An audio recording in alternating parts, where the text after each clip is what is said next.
Ducati pochwaliło się właśnie nową generacją X Diavela na 2025 rok. Mamy wszystkie najważniejsze dane, przyjrzyjmy się zatem temu motocyklowi, co będzie oferowała nowa odsłona X Diavela. X Diavel zawsze był specyficznym konceptem i modelem stawiającym na szokowanie i kontrowersje. Jak bowiem inaczej wyjaśnić projekt Cruisera w wykonaniu fabryki superbajków? X Diavel to przecież połączenie silnika z rodowodem w MotoGP, z pozycją typową z cruiserów i chopperów z nogami do przodu i toną włoskiego stylistycznego wyrafinowania. Nowy X Diavel 2025 to całkowicie przeprojektowany koncept i w tym miejscu pojawi się jeszcze jedna kontrowersja. Otóż, jeżeli zakochaliście się w X Diavelu 1260, tym z V2, to prawdopodobnie najnowsza generacja, najnowsze wcielenie tego motocykla zrani wasze serca. Pozdro Bary.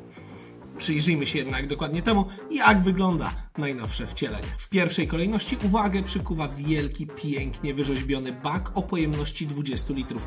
Jeżeli widzieliście kiedyś te ujęcia motocykla z góry przypominające seksowne kobiece ciało, to nie muszę niczego więcej dodawać. Podobnie jak w Diavelu, mamy fantastycznie, moim zdaniem, narysowaną linię od pługa, tuż za przednim kołem, w górę obudowy chłodnicy, przez wspomniany bak, kanapę, poza dupek z wbudowaną w niego od spodu tak charakterną lampą tylną. Całości dopełnia fakt, że kanapa zupełnie jakby lewitowała nad monowahaczem, absurdalnie wręcz wielką tylną felgą i brutalną poczwórną końcówką wydechu. Jeżeli uda wam się na chwilę oderwać wzrok od tyłu motocykla, to zauważycie być może detal zintegrowany z owiewką kierunkowskazy, a tuż za nimi flaga Włoch.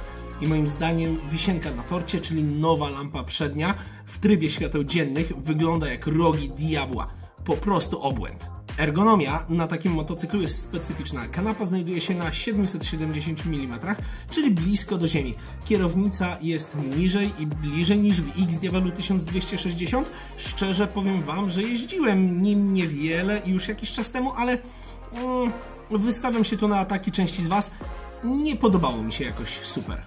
No i mam nadzieję, że właśnie te zmiany w najnowszym X Diavelu wpłyną pozytywnie na odczucia z jazdy i że to będzie wreszcie takie fantastyczne i niesamowite, a nie na poziomie takim, no tak, da się tym turlać. Wiecie, o co mi chodzi? Z tyłu monoshock ma 25 mm więcej skoku zawieszenia, co ma poprawić komfort. I ostatnio ktoś z was w ogóle w sprawie Cruisera o to pytał w komentarzach, a więc sprawa jak najbardziej witalna.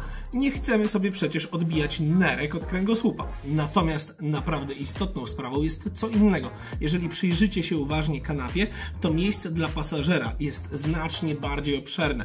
Okazuje się, że aż o 30% szersza jest ta kanapa i uwaga, o 50% dłuższe jest siedzenie dla plecaczka. No więc jak już poderwiesz kogoś na ten fantastyczny sprzęt, to będzie gdzie się zabrać we dwójkę. A jeżeli będziesz chciał być zimnym draniem, to zawsze możesz odjechać solo single-seaterem z nakładką na zadupku, jarając szluga i obiecując, że oddzwonisz. Technologicznie nadchodzący X Diavel to zupełnie nowy motocykl i w porównaniu do V2 1260 zmieniło się chyba wszystko. Cudowna kratownicowa rama, dwa grudające cylindry, absurdalna geometria wyciągniętego widelca, desmodromiczny rozrząd czy napęd pasem. No nic z tych rzeczy nie znajdziecie w nowym modelu. I tu 3 sekundami ciszy uczcimy zranione uczucia religijne konserwatywnych Ducatistów. Dobra, wystarczy. Najnowszy X Diavel to najnowsze technologie. I tak, nazwijcie mnie motoryzacyjnym lewakiem, ale tak jak kocham stare motocykle, tak mam gdzieś ładowanie starych rozwiązań w nieskończoność do nowych modeli.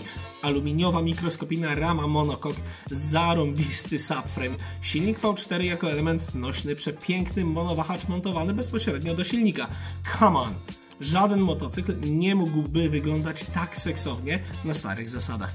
Silnik to oczywiście V4 Gran Turismo, jednostka, którą dobrze znamy, rodowód w MotoGP, potem wersje sportowe, potem szereg zabiegów upraszczających i takich powracających do codzienności, usuwających desmo, ale dających aż 60 000 km interwału serwisowego.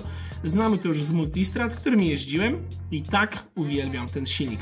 Mówcie sobie co chcecie, uwielbiam V4 Gran Turismo. Do tego mamy system odłączania tylnych cylindrów przy spokojnej jeździe i na postoju, 168 koni mechanicznych i 126 Nm. Kuba z Youngtimer Bike powiedział, że wolałby piec Panigale. No i zgodzę się, ale chyba jednak bardziej do zwykłego Diavela 2026. W tym cruzerze, powiedzmy, wystarczy te niespełna 170-konne Gran Turismo. Motocykl będzie ważyć 229 kg, czyli według Ducati 6 kg mniej od poprzednika. No oczywiście jest to waga motocykla gotowego, ale bez paliwka. Dostaniemy w pełni regulowane zawieszenie, ale co ważniejsze, dużo w tabelkach zmienia się odnośnie geometrii i przednie koło jest mniej wysunięte przed nas niż w swoim poprzedniku. Nowy X-Diavel powinien mieć więc bardziej agresywną charakterystykę, pozwalającą na dynamiczną jazdę, mimo faktu, że jest jednak brutto o kilka milimetrów dłuższy. Jednym słowem wygląda na to, że w Ducati jednak chcą, aby ten motocykl się wreszcie prowadził. Oj, graj mi w to. Do tego wszystkiego te podnóżki wysunięte do przodu można przenieść do jedynej słusznej pozycji centralnej za pomocą fabrycznego setu. I ja to szanuję. Elektronika to żadne zaskoczenie. Mamy tutaj na pokładzie nowy wyświetlacz, wspólny z najnowszą Panigale V4S chociażby, czyli poziomy o proporcji 8:3. Przyzwyczajcie się, bo będzie tego więcej. Reszta to dokładnie to, czego oczekujemy od Ducati. Regulowane poziomy mocy, tryby jazdy, launch control, wheelie control, cornering, ABS i wszystko, naprawdę wszystko inne. Nie ma co gadać, bo wspomnieć, że będzie ten pomad, to jakby zapewnić Was, że po nocy przyjdzie dzień. Małe wtrącenie, jeżeli podobają Wam się te materiały i chcecie wspierać Aliena, to pamiętajcie, żeby nakarmić algorytm łapkami w górę, komentarzami. Jeśli jeszcze nie subskrybujecie, zróbcie to, bo wiecie, te cyferki czasami mi się do czegoś przydają. A jeżeli naprawdę doceniacie moją pracę, rozważcie wspieranie kanału. Dzięki Waszemu wsparciu jest mi łatwiej robić więcej dobrych, fajnych, merytorycznych i ciekawych materiałów na temat motocykli. Także tych takich naprawdę mało dostępnych czasami. No wiecie, z Wami jest łatwiej, bez Was jest trudniej. Jestem zawsze mega wdzięczny za każde wsparcie. Lecimy dalej. Nie wiem jak tam u Was, czy wierzycie w zodiaki i tym podobne rzeczy, ale jakby co, to ja jestem zodiakalnym lwem, więc naturalne, że lubię rzeczy artystycznie przepiękne, bo jestem wrażliwy. Oczywiście te najlepsze, drogie, szybkie, a przede wszystkim jedyne w swoim rodzaju i takie, które sprawiają, że nie ma szans, aby ktokolwiek przeszedł obok mnie bez reakcji. X-Diavel pasuje idealnie. To motocykl dla kogoś, kto lubi się wyróżniać, kto nie boi się odważnych wyborów i sięga po prostu po coś tak kosmicznego, że reszta może tylko patrzeć. A wiecie co w tym motocyklu jest najlepsze? To, że on jest kompletnie, absolutnie bez sensu. A jednak istnieje. Kwintesencja, sos, esencja, przyprawa, nazwijcie sobie to jak chcecie, ale za takie motocykle kochamy ten pierdzielony biznes, za motocykle szybkie, za motocykle absurdalne, za motocykle, które są projektowane przez pasjonatów, a nie przez księgowych, za motocykle, które są obłędnie wręcz seksowne, za motocykle, na które patrzymy i nie ma słów.